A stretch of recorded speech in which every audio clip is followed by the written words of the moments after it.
सुनीति ने सुंदर तुम्हारी माता है, क्या सुंदर विचार उसके, तुमको तप करने के लिए कहा। ध्रुव जी तप करने के लिए वन में गए। नारद जी सोचे बच्चा छोटा 5 वर्षीय वन में आ रहा है तप करने, चल के इसका परीक्षा लूं। और स्वयं नारद आए और आकर बीड़ा बजाते हुए उस ध्रुव से कह रहे हैं, क्यों बेटा, ये खेलने का समय है, इस समय तप कर रहे हो तुम? छोटे बच्चे वन में अच्छे नहीं लगते, हिंसक जानवर उनका शिकार कर लेंगे, घर लौट जाओ। बहुत कुछ समझाया नारद जी ने, पर ध्रुव जी तो अडिग थे, मुझे तप करना है, भगवान को प्राप्त करना है।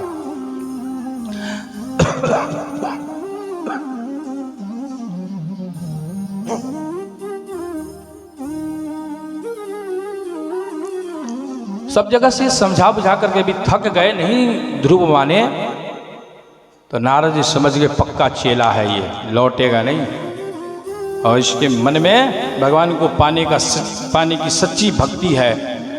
नारद जी ने उपदेश किया, जा वृंदावन में चले रहा और मैं मंत्र बोलता हूं, उस मंत्र का तुम आश्रय ले, भगवान तुमको प्राप्त हो जाएंगे। कान को खींचा नारद ने और खींच के कान में मंत्र फूंक दिया, ओम नमो भगवते वासुदेवाय।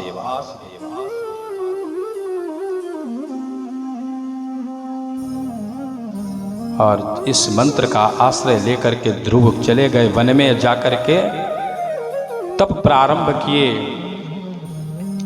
और ध्रुव ने जो तप किया वो साधारण तप नहीं था बंधुओं। 5 वर्षीय बालक ऐसा वैसा नहीं था जो गया और जाकर के खूब खाया पिया और बढ़िया से वृंदावन में गया और मक्खन खा लिया, खा पी के मन किया तो भजन कर लिया, मन किया तो सो लिया। हम लोग तो वृंदावन भी चले जाते हैं तो यही सोचते हैं भैया पिकनिक मनाने आए हैं, होटलों में ठहर जाओ, बिहार जी के दर्शन तो बाद में कर लेंगे। जाते हैं सभी वृंदावन, मैंने देखा अपनी आंखों से। हमारे गुरुजी जो वृंदावन में हैं, उनके आश्रम में रहने की बहुत सुंदर व्यवस्था है। वहाँ 250 बच्चे को निःशुल्क शिक्षा प्रदान की जा रही है, वस्त्र भी दिए जाते हैं और विद्या की भी सारी व्यवस्था है। 250 तो वहाँ ठहरे हुए हैं और न जाने कितने आते हैं, पढ़ के चले जाते हैं जो लोकल वहाँ के होते हैं। तो गुरुजी कहते हैं कि बहुत लोग आते हैं वृंदावन, बेटा बहुत लोग आते हैं वृंदावन, क्या वृंदावन देखने के लिए। और क्या करते हैं, होटलों में आकर के बैठते हैं, बैठ के होटल में बढ़िया खाते हैं पीते हैं और टीवी चलाते हैं। और फिर बिहारी जी का होम मन किया तो दर्शन कर लिए, नहीं तो फिर ट्रेन बैठ करके चले जाते हैं। तो फिर वृंदावन जाने से फायदा क्या है? वृंदावन में जाओ तो चरण की पादुका खोल दो और गलियों में घूम के देखो। जब घूमोगे नंगे पैर से गलियों में तो वहां हर जगह, हर एक ईंट में, हर एक वृक्ष में, हर एक लता में, हर एक फूल में भगवान का दर्शन होगा। भगवान वहां सर्वत्र व्याप्त है, भगवान की सुंदर लीला हुई है। हम धाम में जाएं तो क्या करने जाएं? धाम में जाएं तो वहां होटल में ठहरने के लिए नहीं जाना चाहिए। धाम में जाओ तो वहां पर धाम का आनंद लो।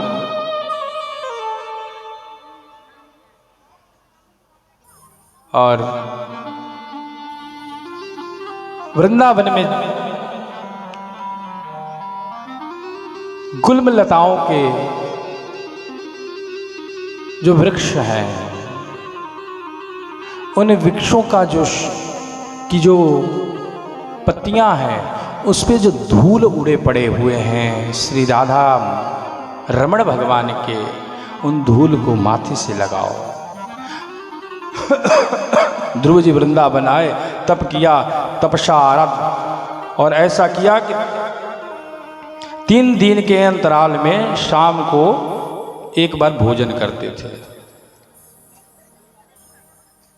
ऐसा व्रत किया, आज भोजन कर लिया, फिर 3 दिन बीत जाता तो 1 दिन भोजन करते। और क्या भोजन करते थे? कपित फल। कपित फल जानते हैं आप लोग? कपित फल देखा किसी ने? नहीं? अरे वो अपने यहाँ होता है, बड़ा कड़ा सा होता है, तो जैसा श्रीफल होता है ना, वैसा ही तो उससे थोड़ा छोटा होता है, उसको बोलते कपित फल। उस कपित फल को तोड़ करके उसी को एक बार खा लेते थे और फिर 3 दिन के लिए ध्यान लगा लेते थे। त्रिलांते त्रिलांते कपित बदराशन, 3 रात्रि बाद एक बार वो कपित, ऐसा 1 महीना किया। और फिर द्वितीय च तथा मानसे षष्ठे अर्भको दिने, और दूसरे महीने में 6 दिन के अंतराल में एक बार सिर्फ जल पी लेते, पत्ते खा लेते और जल पी लेते। और फिर तीसरे महीने में तृतीयम चान्यते नवमे हनि अभ्यक्षम उत्तम श्लोकम उपाध्यावत समाधिनः, तीसरे मास में 9 दिन के बाद में बस जल पीते। 9 रात्रि बीत जाती तो एक दिन जल पी लेते, फिर 9 रात्रि बीतती तो एक बार जल पी लेते। ये अभ्यास है, एक दिन में तो नहीं हो सकता। तो धीरे धीरे अभ्यास को बढ़ाया ध्रुव ने, और अभ्यास से तो सब कुछ पाया जा सकता है। गीता में भगवान अर्जुन को कल मैंने बताया था, बोल रहे थे अभ्यासेन कौन्तेय, अभ्यास करने से सब कुछ मिल सकता है। हे कौन्तेय, हे अर्जुन, हे पार्थ, अभ्यास करो। चतुर्थमपि वै मासम द्वादशे हनि, और चौथे महीने में 12 दिन के अंतराल पर एक बार सांस लेते, एक बार ऐसे सांस ले लेते, फिर 12 दिन तक उसे धारण करके रखते, 12 दिन के बाद फिर दोबारा सांस लेते। और फिर पंचमे मास अनुपाप्ते जिताश्वासो नृपात्वजः, 5वें महीने में उन्होंने श्वास को नियंत्रित किया, रोक लिया, ठहर गया सांस। ध्रुव ने जो सांस को रोका ना, तो जैसे ऑक्सीजन आना बंद हो गया, पूरा ऑक्सीजन ही बंद, सब छटपटाने लगे। देवता घबरा गए, दौड़ के भगवान के पास गए। नैवं विमानो भगवान प्राणरोधम चराचरस्य अखिल सत्वधामना विदेहि तन्नो व्रजनन्ति मोक्षम प्राप्तम वयम त्वं शरणम शरण्यम। हे नाथ, आपके हम शरण में हैं, शरण में हमारी रक्षा करें। नैवं विदामम, भगवान प्राणरोध, हमारे प्राणों को किसी ने रोक लिया है, हम श्वास नहीं ले पा रहे हैं। भगवान बोले, भगवान ने ध्यान लगाया और देखा, ओह 5 वर्षीय ध्रुव मेरे लिए तप कर रहा है।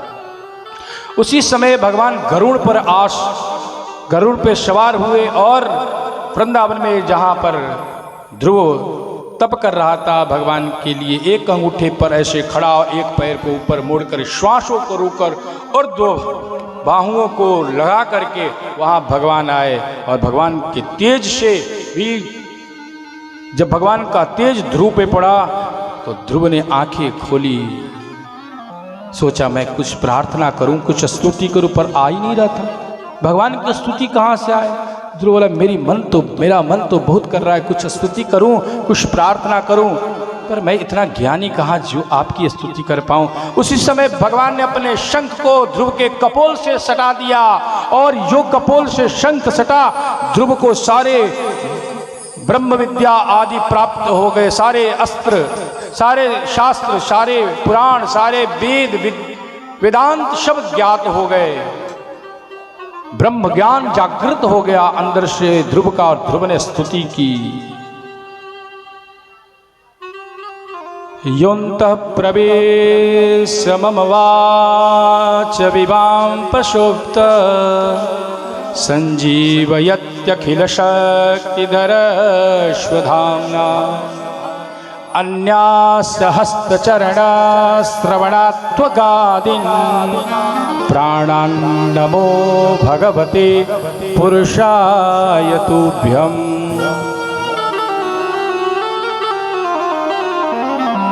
योऽन्तः प्रविश्य मम वाच इमाम प्रसुप्त, आप ही हमारे यो अंतः, मेरे अंदर प्रवेश करके, यो अंतः प्रविश्य, मेरे अंदर प्रविष्ट हो करके आप ही मेरी इंद्रियों को जागृत कर रखे हैं।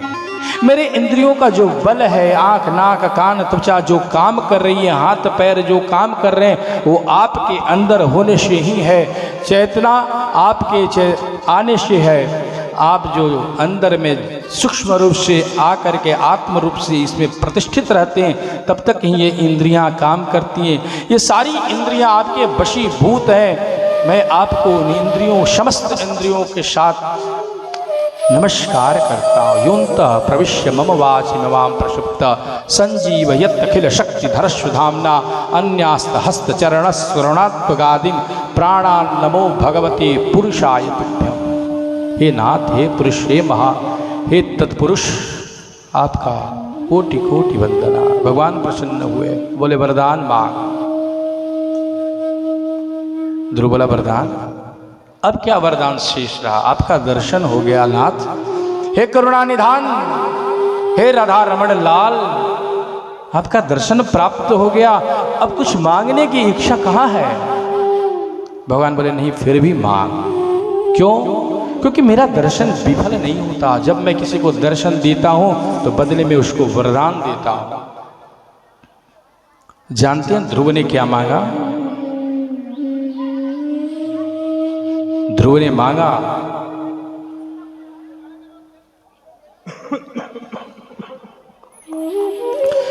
अगर आप देना ही चाहते हैं तो मेरे अंदर की इच्छाओं को नष्ट कर दें, मुझे मांगने की इच्छा ही न करें, ऐसा वरदान दो कि मैं कभी कुछ मांगू नहीं। भगवान प्रसन्न हो गए, बोले जा 36,000 वर्ष तक राज्य कर, उसके बाद तू स्वशरीर मेरे धाम को आ जाएगा। ध्रुव जी वहां से आए और 36,000 वर्ष तक राज्य किया। उसी राज्य के अंतर्गत ही, राज्यकाल के अंतर्गत ही उनका भाई उत्तम एक दिन यक्षों से युद्ध करते करते मारा गया। विमाता सुरुति वो भी मर गई। 36,000 वर्ष के बाद तप करने के लिए ये ध्रुव जी गए और वहाँ भगवान के परम पार्षद आए, विमान लेकर के चलो समय हो गया है। आपको भगवान ने स्वयं अपने धाम को बुलाया है। पार्षदों को देखकर ध्रुव जी बोले अच्छा चलिए मैं चलता हूँ। उसी समय एक काली काली माता आ गई। बोले ऐसे नहीं जाने दूंगी। ध्रुव जी बोले आप कौन, आपका परिचय? बोले मेरा नाम मृत्यु देवी है, पहले मुझे वर्ण कर फिर जाना। क्योंकि इस जगह का नाम क्या है जहां हम लोग रहते हैं? इस जगह का क्या नाम है? मृत्युलोक। मृत्युलोक में जो आया है पहले मरेगा फिर जाएगा। तो बोले पहले मुझे वर्ण कर, मृत्यु को प्राप्त कर फिर जाना। ध्रुव जी सोचे लो पहले मरने वाली मारने वाली कहाँ से आ गई। पार्षदों ने इशारा किया थोड़ा सा काम करो, इन माता जी को बोलो अपना सर नीचे करने के लिए, और जो ही ये सर नीचे करेंगे उनके सर पर पैर रख करके तुम विमान पे चढ़ जाना। ध्रुव जी ने मृत्यु देवी से कहा आप थोड़ा माथा नीचे करिए। माता की नीचे और ध्रुव ने उनके माथा पे पैर रखा और पैर रख करके ध्रुव जी उस विमान पर जाकर के आरूढ़ हो गए, विमान पर बैठ गए। जाकर के विमान पर बैठे, देखिए ध्रुव को सशरीर विमान पर बैठ के परम धाम को जा रहे हैं। भगवान ने उनके लिए एक सुंदर लोक का निर्माण किया। उस लोक का नाम क्या है? ध्रुव लोक। जाते समय ध्रुव जी ने कहा पार्षदों से मेरा मन बड़ा खिन्न है। पार्षदों ने कहा क्यों? अब क्या खिन्नता, अब परम धाम को जा रहे हो। आपके लिए भगवान ने ऐसे ये जितने भी लोक बने ना उसको किसी दूसरे ने बनाया। विश्वकर्मा ने बनाया सभी लोगों को। इंद्र लोक के लिए विश्वकर्मा, सभी लोगों का निर्माण किसी ने किया। लेकिन तुम्हारे लिए स्वयं साक्षात नारायण ने अपने हाथों से एक लोक बनाया है। तुम उस लोक का राज भोगने के लिए चल रहे हो ध्रुव लोक में। फिर भी मन अप्रसन्न। बोले हाँ। बोले क्यों? ध्रुव कहता है मैं तो जा रहा हूं, पर जिस माता ने मुझे जन्म दिया है वो माता मेरे पीछे रह गई है। मैं इस माता को छोड़ के कैसे जाऊं? पार्षदों ने कहा अरे ध्रुव, जिस जननी ने तुझे जन्म दिया है वो क्या पीछे रह सकती है? आगे वाला रथ देख, जो तेरे सामने रथ जा रहा है उस रथ पे तेरी माता बैठ के तेरे से आगे आगे जा रही है। सुनीति का रथ आगे और ध्रुव का रथ उनके पीछे पीछे। ध्रुव रूपी संतान अगर पैदा हो जाए, वो आचरण मिल जाए, तो समझो वही संतान आपको भगवत धाम की प्राप्ति करा सकता है। तो संतान में धर्म को जागृत करो, धर्म के प्रति जगाओ अपने संतान को। कहाँ जाना है, कहाँ बैठना है, अंकुश लगाओ। धर्म रूपी चाबुक आपके हाथ में होना चाहिए। हर माँ बाप के हाथों में वो चाबुक होना चाहिए जिस चाबुक से अपने बेटे को अंकुश लगा सके। कहाँ जाना है, कहाँ नहीं जाना है, क्या करना है, क्या नहीं करना है। और ये चाबुक कोई मारने पीटने वाला नहीं है भैया, ये चाबुक सत्संग रूपी चाबुक है। ये छोटे छोटे बच्चे जो आए हैं ना सत्संग में, बड़ी बहुत अच्छी बात है। अभी धीरे धीरे ये लोग सीखेंगे, इनका आना भी बड़ा श्रेष्ठ है, क्योंकि सत्संग में धीरे धीरे आए, बेमना आए, एक दिन मन हो जाएगा। बच्चों को सत्संग में लाओ, कथा सुनाओ, भगवान की चर्चा करो, पूजा घर में करो तो बच्चे से भी करवाओ। ये संस्कार उनके अंदर डालो कि भगवान ही सर्वश्रेष्ठ है, उनकी पूजा करो। ब्राह्मणों को, अपने पुत्रों को गायत्री सिखाना चाहिए। गायत्री का जप करो, गायत्री की माला करो। गायत्री माता ही सर्वस्व है, इस जगत की माता गायत्री है। हम सबकी माता महाकाली है। महाकाली के मंदिर में सबको आकर के पूजा करने सिखाओ, बच्चों को भी साथ मिलाओ। चलो पूजन में कोई पुष्प तोड़ के लाए, कोई जल ले आए, कोई मैया के लिए नारियल लाए, कोई बाजार से जाकर के माता के लिए लाल लाल वो चुनरी, वो साड़ी, वो चूड़ा लेके आए। ये संस्कार डालो। पर्व त्योहारों में बच्चों को जोड़ो, संस्कार दो। संस्कार से ही धर्म की रक्षा होगी। धर्मो रक्षति रक्षितः, जिसने धर्म का रक्षा किया धर्म उसकी रक्षा करता। माँ जानकी ओट लगाकर बैठी है रावण के सामने, रावण ललकार रहा है और बोले, अरे रावण दुष्ट कपटी निर्धमी आतताई, तू उससे लड़ना चाहता है जिसके सामने ब्रह्मादि भी नहीं टिक सकते। अखिल ब्रह्मांड नायक से तू लड़ना चाहता है, उसको ललकार रहा है। जानता है रघुनाथ कौन है, मेरे स्वामी कौन है। अगर तेरी तरफ दृष्टि मैं उठा के देख दूं तो तू जल के भस्म हो जाएगा। उनकी तो बात ही छोड़ दे। मेरी दृष्टि तेरे ऊपर पड़ गई तो तू अभी इसी समय भस्मीभूत हो जाएगा। माँ जानकी अगर उस ओट से रावण से बात नहीं करती और उस ओट को हटा करके रावण की तरफ देख देती तो रावण उसी समय जल के भस्मीभूत हो जाता। पर माँ ने धर्म का ओट दे रखा है। तृणधर ओट कहत जानकी, धर्म रूपी पर्दा लगा रखा है। धर्मो रक्षति रक्षित, वो धर्म ही माता जानकी का रक्षा कर।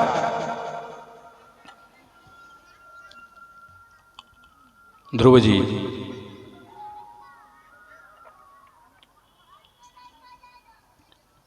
के वंश में आगे चल करके अंग हुए बड़ा ही प्रतापी राजा। उनका पुत्र हुआ वेन, बड़ा खल हुआ, इतना दुष्ट हुआ कि सभी प्रकार के पूजा पाठ यज्ञों को बंद कर दिया। बोला कोई पूजा नहीं होगा, कोई पाठ नहीं होगा, कोई यज्ञ नहीं होगा, कोई जप नहीं होगा, कोई तप नहीं होगा, कोई भगवान नहीं, मैं भगवान।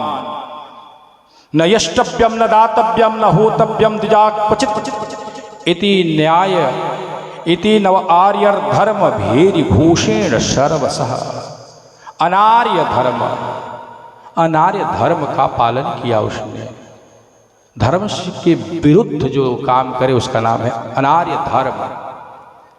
बोला ना यष्टव्यम, ना यज्ञ होगा, ना दान होगा, ना यज्ञ आहुति होगी, ना ब्राह्मणों की पूजा होगी। मैं ही मालिक, नहीं राजा। जानते हैं क्या हुआ? संतों का एक दिन अपमान कर बैठा, संतों को उसके ऊपर क्रोध आया और संतों ने श्राप दे दिया, और श्राप दे दिया अभी के अभी मर जाओ। देखते ही देखते धड़ाम से गिरा और प्राणांत हो गया उसका। संतों को मन में बात आई, अब राज्य कौन संभालेगा, ये तो इकलौता ही था। उसके शरीर का मंथन किया गया, वाम भाग को मंथन किया, उससे निशोथ प्रकट हुआ काला काला पुरुष हाहाकार करते हुए और जंगल की तरफ चला गया। दाहिने भुजा का मंथन किया गया, उस मंथन से अर्ची और पृथु नामक एक पुरुष और एक स्त्री प्रकट हुई। ये पृथु कोई और नहीं, साक्षात नारायण ही रूप में प्रकट हो रहे हैं। बोलो पृथु महाराज की।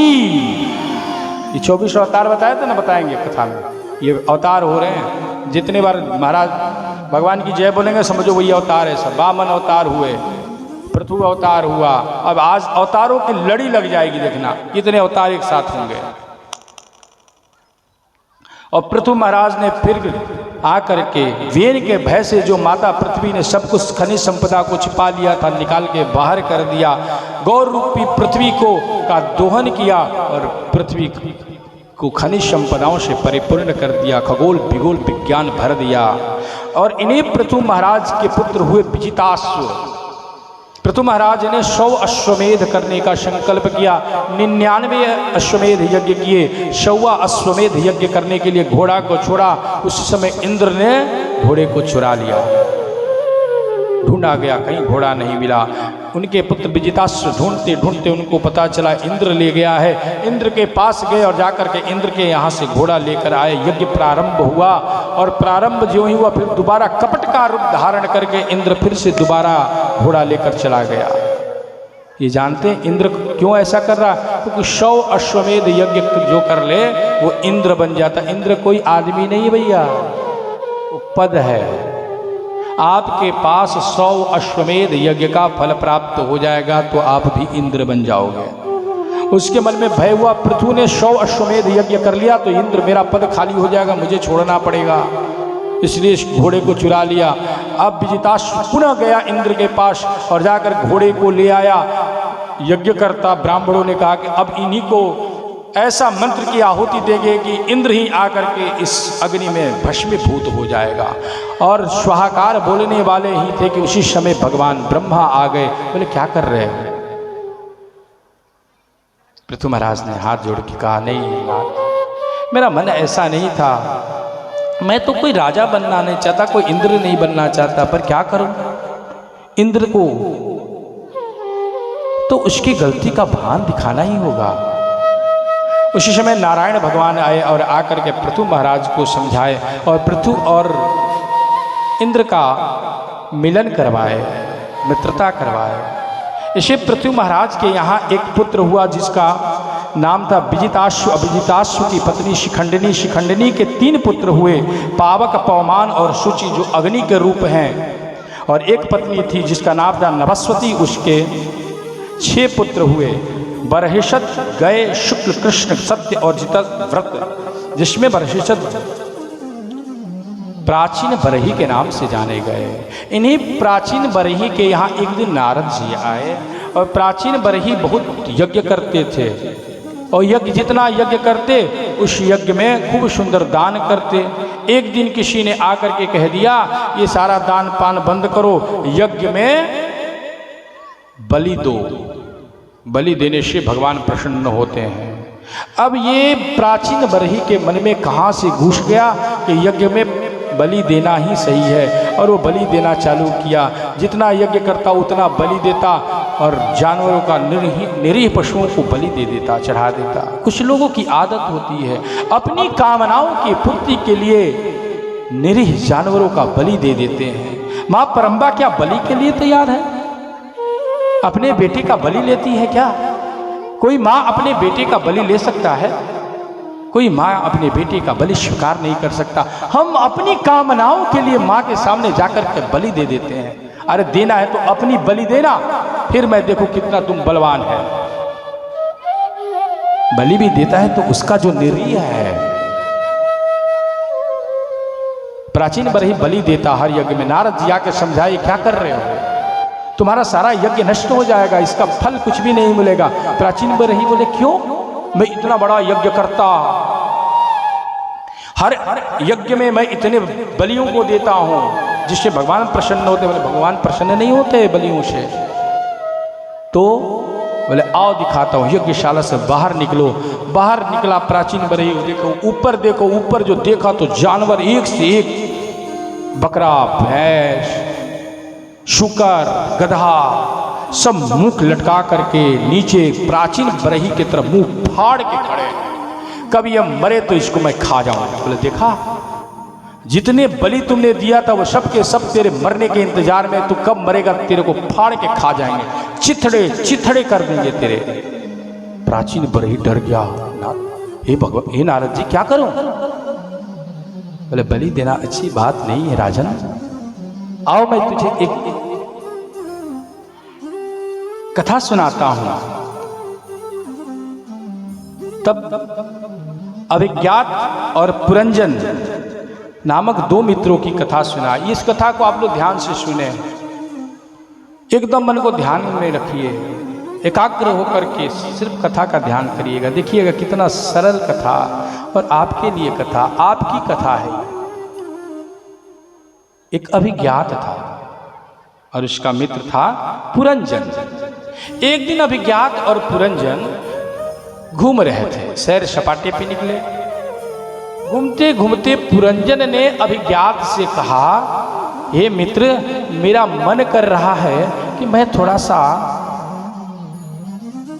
और सैर सपाटा कर लेता। अभिज्ञात बोला कोई बात नहीं, जाओ थोड़े देर घूम लो, घूम के आ जाना। अभिज्ञात को बोल करके पुरंजन जो है वहां से घूमने निकला, ये प्रॉमिस करके कि थोड़ी ही देर में लौटूंगा। और जो निकला तो घूमते घूमते उसको एक महल दिख गया, एक नगर दिखा। उसमें 9 द्वार थे और इतना सुंदर वो महल था। वो देख के उसका मन मन मचल गया उसको देख करके। 9 द्वारों वाला वो महल, उसमें एक कन्या रहती थी। उस महल में प्रवेश किया, कन्या के सामने पुरंजन गया और जाकर के कहा, हे देवी, क्या आप अकेली हो? देवी ने कहा हाँ मैं अकेली हूँ। लेकिन तो क्या आपका विवाह मेरे से संभव है? आप मुझसे विवाह करना चाहती हो? मैं भी अकेला हूँ, आप ही अकेली हो, मुझसे विवाह कर लो। तो उस देवी ने क्या कहा, कोई बात नहीं, मैं विवाह करने को तैयार हूं, पर शर्त यही है कि मैं जैसा कहूं वैसा करोगे। पुरंजन तो उसके ऊपर मोहित हो गया था, बोला तैयार हूं, विवाह कर लिया। एकदम शांति बनाए रखे। ये इतनी अच्छी कथा है, इसको कहने पे मेरा भी मन अंदर से भर जाता है, संतुष्ट हो जाता हूं। हाँ सत्य ये है। विवाह हो गया पुरंजन का उस कन्या के साथ। पुरंजन और पत्नी का नाम पुरंजनी हो गया। पुरंजन और पुरंजनी साथ रहने लगे, बड़ा आनंद से रहे, खूब खाए खूब पिए। अब पुरंजन क्या करता, पुरंजनी बोलती चलो खड़े हो जाओ, पुरंजन बोलता जी मालकिनी। पुरंजनी बोली चलो चाय बना के ले आओ। हाँ जी तुम बैठो, मैं चाय बना के ले आता हूँ। जाता चाय बनाता, गर्मा गर्म ला के दे देता। अब पुरंजनी चुस्का लेकर पी के मस्त। एक दिन पुरंजनी बोली देखो भाई, चाय पानी से कुछ नहीं होगा। तो बोले क्या, तो बर्गर लाओ, पिज़्ज़ा लाओ, ये लाओ वो लाओ, थोड़ा सैर सपाटा कराओ, घुमाओ फिराओ थोड़ा। अब पुरंजन हर चीज़ में हाँ जी हाँ जी हाँ जी। अब जो कहती वही करता, वो पुरंजनी जो कहती वही पुरंजन करता। उठो तो उठो, बैठो तो बैठो, चलो तो चलो, खाओ तो खाता, और बोलती मत खाओ तो नहीं खाऊंगा। समय बीता तो एक दिन एक चंडवेग नामक एक राजा था, उसको ये समझ में नहीं आया। इनका प्यार देख के उसको बड़ा अंदर से जलन हुआ। देखो दोनों बड़े प्यार से रहते हैं, पुरंजन पुरंजनी, अगर इनके घर में आग लगा दूं तो आनंद ही आ जाए। कुछ पड़ोसी ऐसे होते हैं, दूसरे को चैन से देखेंगे, चैन का सांस आग ही लगा देते। आग लगाने वाले के तुरंत आग लगाने आ जाते हैं। वो चैन का रोटी कैसे खा रहा है, आग लगा दो इसके घर में जाके। अब वो चंडबेग क्या किया, एक दिन आया और आग लगा दिया, धू जलने लगा। पुरंजन बोला अच्छा आग लगाया, लोग फायर ब्रिगेड को बुला देता हूँ। अब पानी की बौछारें डाल के आग को शांत कर दिया। चंडबेग बोला अरे बड़ा चलो निकला ये तो आग बुझा लिया। कई बार पुरंजन के घर में आग लगाने का, उसका बिगाड़ने का सोचा चंडबेग। जितना बार बिगाड़ता पुरंजन ठीक कर लेता। उसी समय एक जरा नाम की कन्या ने उस चंडबेग से कहा देखो आप इसके घर में आग लगा रहे हो, कुछ भी कर रहे हो, इसका कुछ नहीं बिगड़ रहा, तो मेरा काम करो, मुझे साथ में ले लो और मैं जब आपके साथ हो जाऊंगी तो इसके घर में तो आग लगी जाएगी, मेरे से विवाह कर लो। बोला विवाह तो मैं करूंगा नहीं, हाँ बहन जरूर बना सकता हूँ। बोले चलो बहन ही बना लो। अब जरा और चंडबेग दोनों एक साथ हो गए और दोनों ने युति लगाई, हम आग लगाएंगे। और वो बोली कि उधर पानी का नल हम बंद कर देंगे, देखते हैं कैसे चलाता है। चंडबेग और जरा दोनों ने मिलकर के आक्रमण किया। पुरंजन लड़ा, लड़ते लड़ते पुरंजन थक गया और एक दिन फिर लड़ा, दोबारा लड़ा। 2-3 बार ऐसा हुआ, तीसरे बार में तो पुरंजन लड़ते लड़ते लड़ते लड़ते उसके घर में उस जरा ने ऐसा किया कि उसके आंखों के सामने ही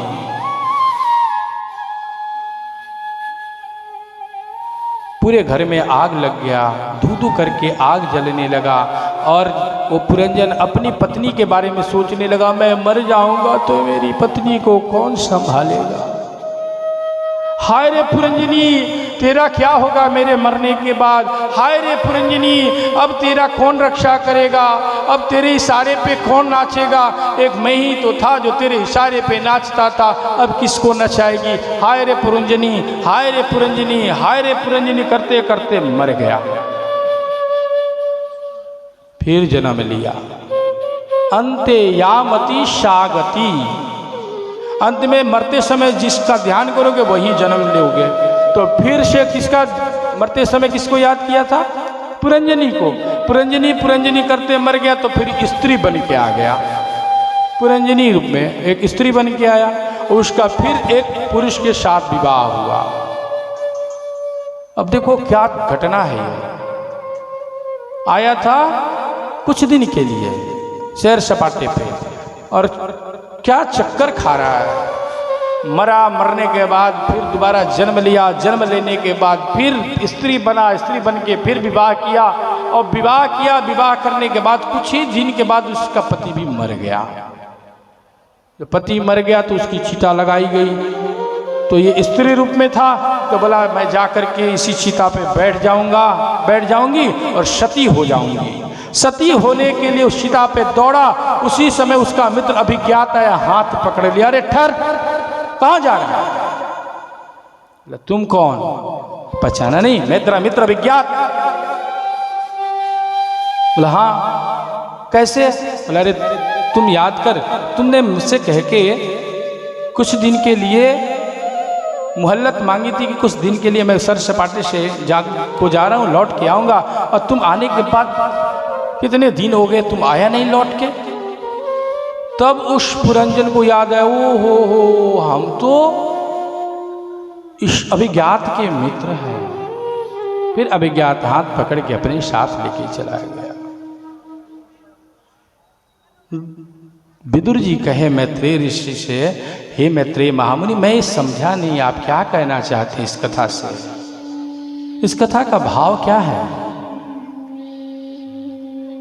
तो मैत्रेय ऋषि कहते हैं देखो अभिज्ञात कौन है, परमात्मा, और उसका मित्र कौन है, पुरंजन, हम ये जीव। उस परमात्मा से कुछ दिन का मोहल्लत मांग करके इस संसार में आता है और इस संसार में आकर के 9 द्वार वाले इस घर में प्रवेश करता है। ये 9 द्वार का घर कौन है भैया, तो ये मानव शरीर, इसमें 9 दरवाजे हैं।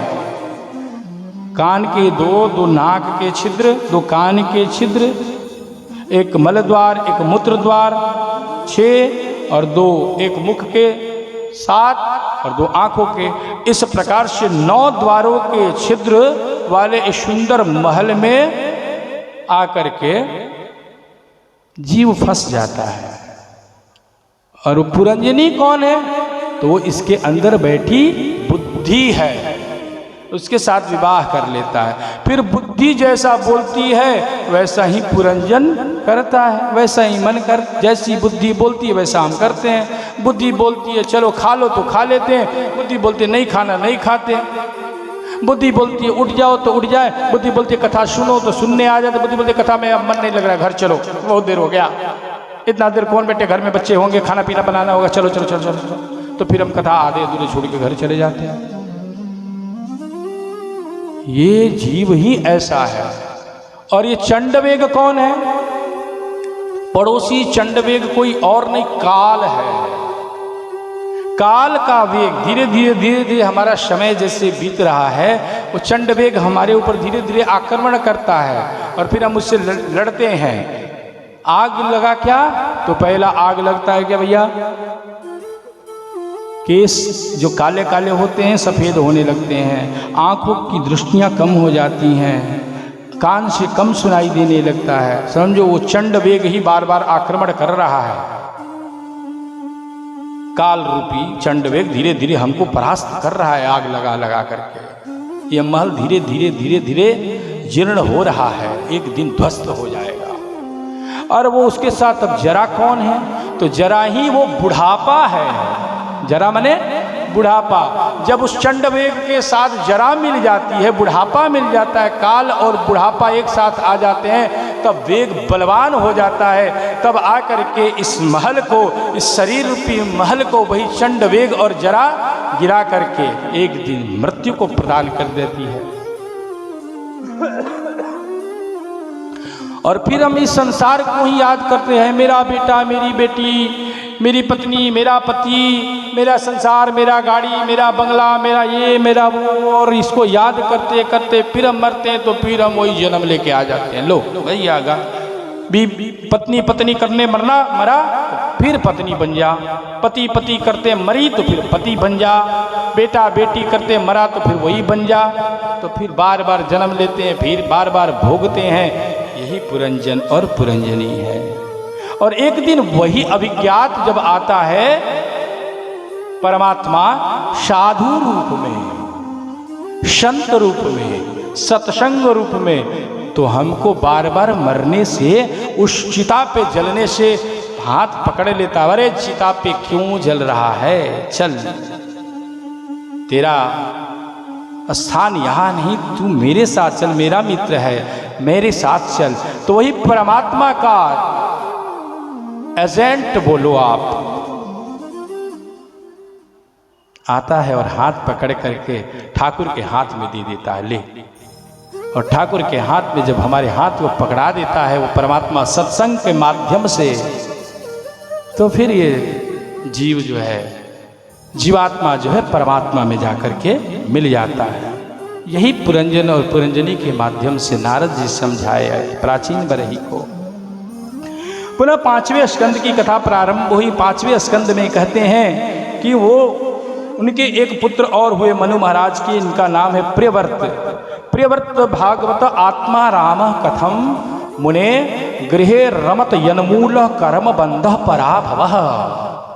प्रियव्रत तो सब कुछ जानने वाले, परम परमात्मा को जानने वाले भगवत स्वरूप थे, फिर वो संसार चक्र में कैसे बन गए, बेटा बेटी गृहस्थ में कैसे फंस गए? विदुर जी प्रश्न कर रहे हैं। मैत्रेय ऋषि बोले, देखो भगवान का ही आदेश था, भगवान के आदेश से प्रियव्रत ने फिर सृष्टि की रचना कर, फिर संतति पैदा करी। प्रियव्रत को नारद से ज्ञान प्राप्ति हुआ, राज्य का भोग हुआ तथा वैकुंठ का गमन हुआ प्रियव्रत को। प्रियव्रत के बृहस्पति नामक भार्या हुई, जिसके 10 पुत्र हुए, जिनका नाम अग्निंद, यदमजिह्व, इक्यबाहु, महावीर, हिरण्यरथ, घृतपृष्ठ, श्रवण, मेधातिथि, पतिहोत्र और कवि था। इन्हीं ने इस धरा को 9 भाग में बांट दिया। जल को 9 भाग में, धरा को 9 भाग में बांटा, 9 खंड कर दिए। समुद्र को 9 खंडों में किया, जिसका नाम क्षीरोद, इक्षुरोद, सुरोद, धृतरोद, धृतोद और दधिमदुंड सुधोद नामक अलग अलग भाग हुए। फिर सप्तद्वीप का निर्माण किया। जम्बो द्वीप, प्लक्ष द्वीप, शाल्मिक द्वीप, कुश द्वीप, क्रौंच द्वीप, शक द्वीप और पुष्कर द्वीप, जिस जम्बू द्वीप में हम रहते हैं। और फिर प्रियव्रत की कन्या का विवाह शुक्राचार्य के साथ हुआ। अग्निन्द्र की पूर्वचित नामक अप्सरा से उनका विवाह हुआ।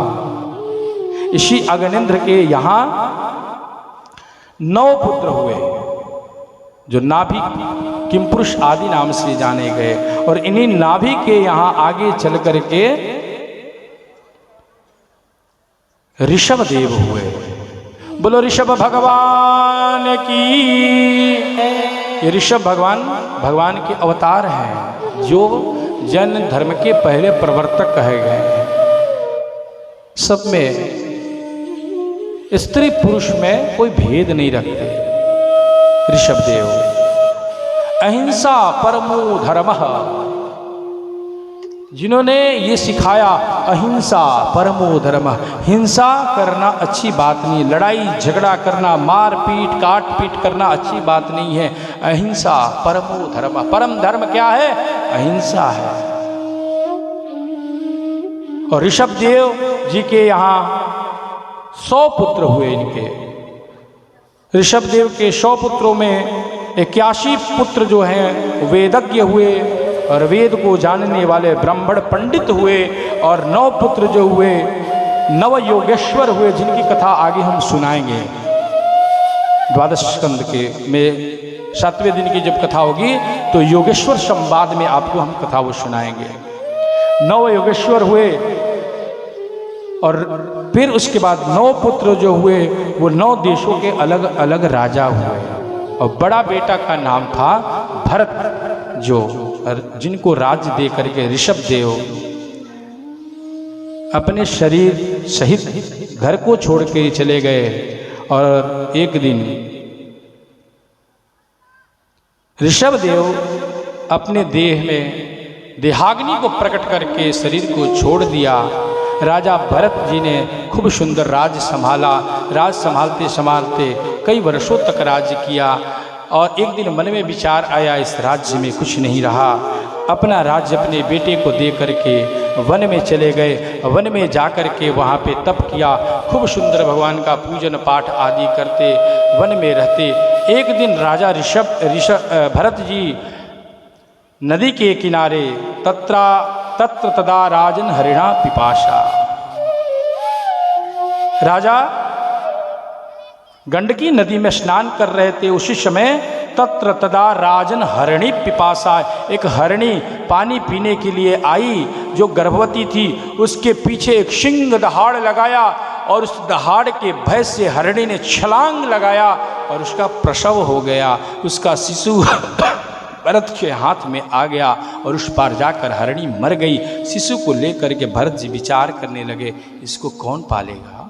इसकी माँ नहीं रही, इसका देख रेख कौन करेगा? इसका जगत में कौन है? और उस हरिण को लेकर के, हरिण के शावक को लेकर आए आश्रम में और ला करके सुंदर उसका देखभाल किए। ऐसा प्रेम उसमें हो गया कि उसी के प्रेम में रहते और वो जैसे दिन रात उसको खिला। धीरे धीरे उसमें ऐसा प्रेम जगह हो गया, बढ़ गया कि पूजा पाठ छूट गया और उसी के लिए दिन रात श्रम करते, खिलाते पिलाते नहलाते धुलाते, उसके साथ खेलते। जानवर रखो घर में, लेकिन कैसा? गाय ऐसा पशु आप लोग मानते, लेकिन गाय पशु नहीं। गाय क्या है? माता है। तो गाय को न रख करके और लोग क्या रख लेते हैं घरों में? अब यहां से बोलने की भी इच्छा नहीं हो रही है। और उसकी सेवा तो पलंग पे करते हैं महाराज। और मैंने देखा अपनी आंखों से, शैम्पू लगाते हैं, उसको नहलाते हैं। और उसमें इतने हो जाते हैं, अपने तो जैसे तैसे भी रह लें, उसको खूब बढ़िया भोजन कराते हैं।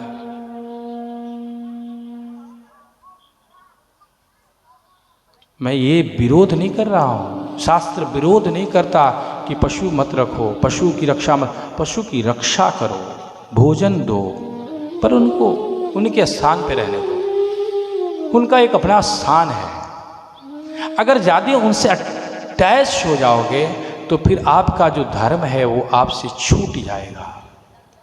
राजा ने हिरण के शावक को अपना बना लिया, उसमें इतना उनका मन लग गया, सब कुछ माला छूट गया, पूजा छूट गया, पाठ छूट गया।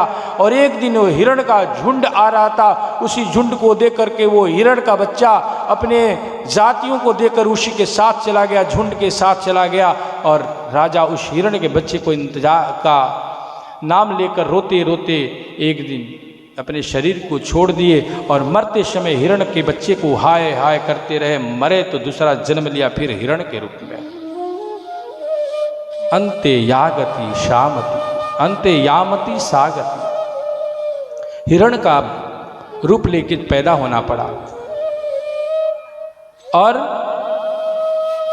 हिरण रूप में जीवन जिया, लेकिन पूर्व जन्म की बातें याद रही। इतना पूजा पाठ तप जो किए थे, इसलिए सब कुछ याद रहा। एक दिन हिरण का शरीर भी छूट गया और वो फिर एक ब्राह्मण के यहाँ जन्म लिए। और ब्राह्मण के यहाँ जन्म लिए तो ब्राह्मण ने अपने सभी पुत्रों के साथ उनका लालन पालन किया, गायत्री सिखाया। पर बहुत सिखाने के बाद भी गायत्री याद नहीं होता। तो उस ब्राह्मण ने कहा ये जड़ है। नहीं बोलते हैं जिसको कुछ भी पढ़ाओ लिखाओ कुछ नहीं आता था, ये जड़ है। तो नाम रख दिया जड़। पहले से नाम था भरत और नाम हो गया जड़ भरत। सब जड़ भरत करने। और ये भरत जी तो सब कुछ जानते थे, वेदज्ञ थे, ज्ञानी थे, ब्रह्मज्ञ थे, लेकिन जानबूझकर याद नहीं कर रहे थे, पिता को नहीं सुना रहे थे। अगर सुना दिया आज गायत्री तो कल लगेंगे पुरुष सूक्त पढ़ाने, कल श्री सूक्त पढ़ाने, फिर वो सूक्त पढ़ाने, फिर अष्टाध्यायी पढ़ाने, फिर भागवत पढ़ाने, और सब याद कर लेंगे तो कहेंगे कल सत्यनारायण की कथा करना, फिर भागवत करना, फिर वो करना, फिर ये पूजा पाठ कराना। पर फिर मैं इसी सब में रह जाऊंगा तो भजन कब करूंगा? इसलिए जानबूझकर भरत जी चुप रहे, बोलते ही नहीं थे। पिताजी मर गए, भाइयों बेटों को बोल करके कि इसका ध्यान रखना। भाई बड़ा ध्यान रखे। भाइयों का विवाह हो गया, लेकिन घर में जो भाभियाँ आई बोली ये मोटा सोटा खा करके हम पलवान हो रखा, घर में ये क्या करेगा, इसको ले जाइए खेत में लगा दिए। खेत में ले जाके लगा दिया और वो जड़ भरत जी खेत में चले गए। भाइयों ने कहा देखो भाई एक काम करो, खाने को तो मिलेगा तुमको, हम ला के खाना दे देंगे और तुमको खाने के अलावा कुछ करना नहीं है। खाना मिलेगा, लेकिन एक काम करो चिड़ियों को ध्यान रखना कि खेत में आकर के फसल बर्बाद न करे। भरत जी ने इशारा कर दिया ठीक है ठीक है, मुंडी हिला दिया। भाई आ गए और दूसरे दिन भाई पहुँचे तो देखा सारा चिड़िया, सारा फसल चिड़िया खा गई। तो भरत जी को बोले अरे भरत, जड़ भरत, तुमको यहाँ रक्षा के लिए रखे थे, तुम देखा? भरत जी तो उस समय चुप ही रहे और जब चिड़िया खा रही थी तो भी चुप थे। क्यों भैया? भरत जी के मन में ये विचार आया ये खेत किसका? राम जी का। चिड़िया किसकी? राम जी की। तो भरत जी बोले राम जी का खेत, राम जी की चिड़िया, खा ले चिड़िया भर भर पेट। हाँ जी। राम जी की चिड़िया राम जी को खेत, राम जी की चिड़िया राम जी को खेत। खाओ रे खाओ रे खाओ रे चिड़िया बड़े बड़े पेट। राम जी की चिड़िया राम जी का खेत, खाओ रे चिड़िया भर भर पेट। खाओ रे चिड़िया भर भर पेट। राम जी की चिड़िया राम जी को खेत, राम जी की चिड़िया राम जी को खेत। खाओ रे चिड़िया भर भर पेट। खाओ रे चिड़िया भर भर पेट। राम जी की चिड़िया राम जी का खेत, राम जी की चिड़िया राम जी का खेत, और चिड़िया भर भर पे, और चिड़िया भर भर पे।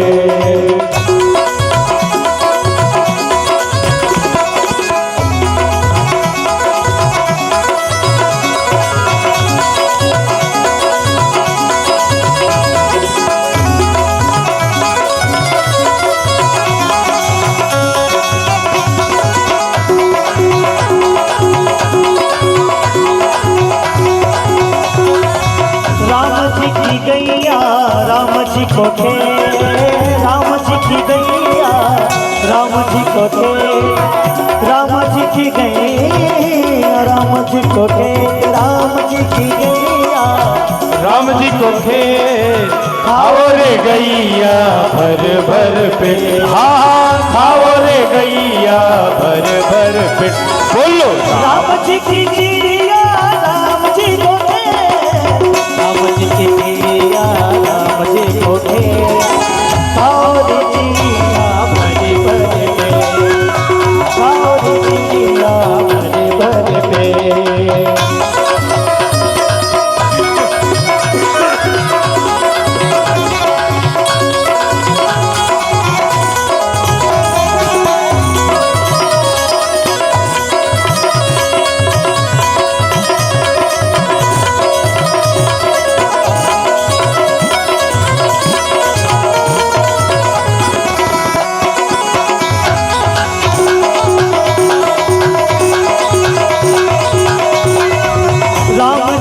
चिड़िया राम जी को थे, राम जी की चिड़िया राम जी को थे, राम जी की चिड़िया राम जी को थे, राम जी की चिड़िया राम जी को खे, और चिड़िया भर भर के।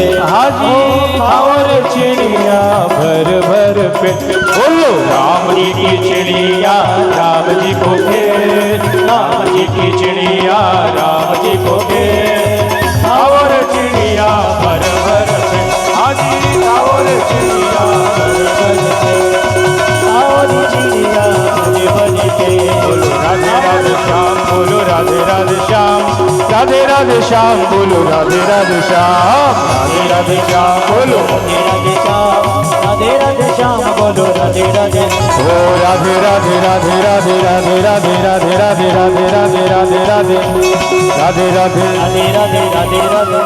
ओ राधे राधे रट चले आएंगे बिहारी, राधे राधे राधे राधे राधे राधे रट चले आएंगे बिहारी, राधे राधे रट चले आएंगे बिहारी, आएंगे बिहारी चले गएंगे बिहारी, ओ आएंगे बिहारी चले आएंगे बिहारी, आएंगे बिहारी चले आएंगे बिहारी, ओ आएंगे बिहारी दौड़े आएंगे बिहारी। ओ राधे राधे राधे राधे रटो चले आएंगे बिहारी, राधे राधे रटो चले आएंगे बिहारी, राधे राधे रटो चले आएंगे, आएंगे बिहारी चले आएंगे बिहारी, आएंगे बिहारी चले आएंगे बिहारी, आएंगे बिहारी चले आएंगे बिहारी, आएंगे बिहारी। अच्छा ऐसे बिहारी आएंगे क्या जैसे आप लोग बुला रहे हो? ऐसे तो पड़ोस ऐसे तो नहीं आएंगे भैया, बुलाना है कि नहीं? बुलाना है पक्का? आप लोग को बुलाना है तो हाथ को उठा के बुलाओ। ओ राधे राधे चलो राधे राधे आएंगे बिहारी, राधे राधे को चले आएंगे बिहारी, आएंगे बिहारी चले आएंगे बिहारी, आएंगे बिहारी चले आएंगे बिहारी। ओ राधे राधे राधे राधे जब चले आएंगे बिहारी। और आ गए, जानते एक दिन आ गए पड़ोसी के पास, तो क्या बोली? रात शाम सपने में आया, रात श्याम सपने में आया, रात श्याम सपने में दैया पी गयो, दैया पी गयो, दैया पी गयो,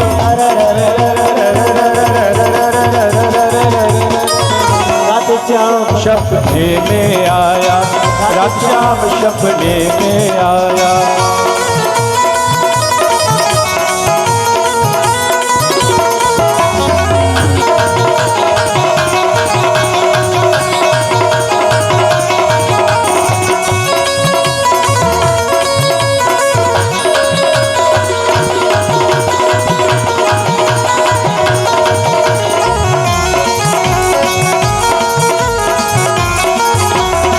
रात श्याम सपने में आया, रात श्याम सपने में। ओ जब ही श्याम मेरी खिड़की खोली, जब ही श्याम मेरी खिड़की खोली, हाँ जब ही श्याम मेरी खिड़की खोली, जब ही श्याम मेरी खिड़की खोली, हाँ खिड़की बोली बोली खिड़की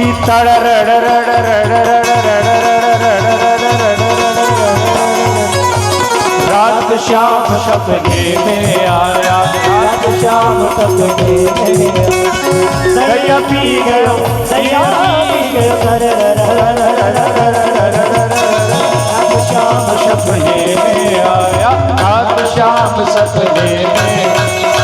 रात श्याम ओ जब ही श्याम मेरी पकड़ी कलाई, जब ही श्याम मेरी पकड़ी कलाई, चूड़ी बोली बोली चूड़ी ओ रात श्याम सपने में आया, रात श्याम सपने में आया, रात श्याम सपने में आया, रात श्याम सपने में आया। एक पड़ोसन बोली अरे तेरे सपने में आता है और मैं तेरे बगल में रहती हूँ, मेरे पास भेज दिया कर उसको ना। बोली कैसे? तो बोली अरे बहन मैं भी उससे बड़ा प्रेम करती हूँ। गोपी बोली मैं भी प्रेम करती हूँ, थोड़ा मेरे पास भी भेज दे। बोले अच्छा कैसे? बिल्कुल बिल्कुल बिल्कुल बिल्कुल बिल्कुल बिल्कुल बिल्कुल बिल्कुल बिल्कुल बिल्कुल बिल्कुल बिल्कुल बिल्कुल बिल्कुल बिल्कुल बिल्कुल बगल में मकान श्याम घर आ जाना, बिल्कुल बगल में मकान श्याम घर आ जाना, ओ बिल्कुल बगल में मकान श्याम घर आ जाना, बिल्कुल बगल में मकान श्याम घर आ जाना, हाँ श्याम घर आ जाना, श्याम घर आ जाना, ओ श्याम घर आ जाना, माखन आ जाना, तुम बगल में मकान श्याम घर आ जाना, बिल्कुल बगल में मकान श्याम घर आ जाना। मक्खन खिलाऊंगी तो मिश्री खिलाऊंगी, मक्खन खिलाऊं मैं मिश्री खिलाऊंगी, मक्खन खिलाऊंगी मैं मिश्री खिलाऊंगी, मक्खन खिलाऊं तो ये मिश्री खिलाऊंगी, ओ पलने में तुझको लोरी मैं सुनाऊंगी, पलने में तुझको लोरी में सुनाऊंगी, आज पलने में तुझको लोरी मैं सुनाऊंगी, पलने में तुझको लोरी में सुनाऊंगी। नहीं और क्या बोली? नहीं मैं लूंगी कोई दाम, बदले में क्या लूंगी? अरे नहीं मिलूंगी कोई दाम, श्याम घर आ जाना, नहीं मिलूंगी कोई दाम, श्याम घर आ जाना, श्याम घर आ जाना, श्याम घर आ जाना, श्याम घर आ जाना, श्याम घर आ जाना, बगल में मकान श्याम घर आ जाना, बगल में मकान श्याम घर आ जाना, बगल में मकान श्याम घर आ जाना।